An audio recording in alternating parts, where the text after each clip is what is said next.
What if nationalist China won the Chinese Civil War? The year is 1949. After years of conflict, the Chinese Civil War is coming to an end. The victorious Chinese Communist Party proclaims the founding of the People's Republic of China, and soon after, Mao Zedong becomes the country's leader. But what if the nationalist Chinese, led by Chiang Kai-shek, had won the war? Would they have become a democracy? Well, probably not. While Chiang was initially in favor of democratic reforms, his authoritarian tendencies would have likely led him to become a dictator. And despite the fact that he was educated in the West and was a strong advocate of modernization, he was also a staunch traditionalist who believed in the Confucian ideal of a strong, centralized state. As such, he would have probably ruled as a benevolent but iron-fisted dictator, similar to the way that many of his nationalist contemporaries ruled their countries. But how would this alternate history have affected the rest of the world? Well, for starters, there would have been no Korean War.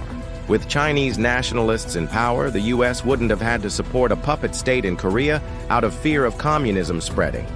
This may have led to a more peaceful Cold War, although it's likely that the two superpowers would still have clashed over issues like Taiwan and the nuclear arms race, ruling it with the same authoritarian but efficient style that he used in mainland China. This would have created a serious problem for the Chinese Communist Party, which would have seen Taiwan as a constant reminder of their failed revolution, and a base from which future attempts to take back the mainland could be launched. As such, the CCP would have likely viewed any nationalist Chinese victory as an existential threat and spent the next several decades trying to undermine them, possibly even starting a war to take Taiwan. This would have been a serious problem for the nationalists, who would have had to spend large amounts of money and resources defending the island, not to mention risking the lives of millions of their people. It's possible that this conflict could have led to the collapse of the nationalist government and the eventual rise of the CCP. So while the nationalists may have won the Chinese Civil War, it's likely that the CCP would have eventually come out on top anyway.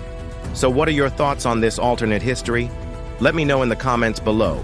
And as always, thanks for watching.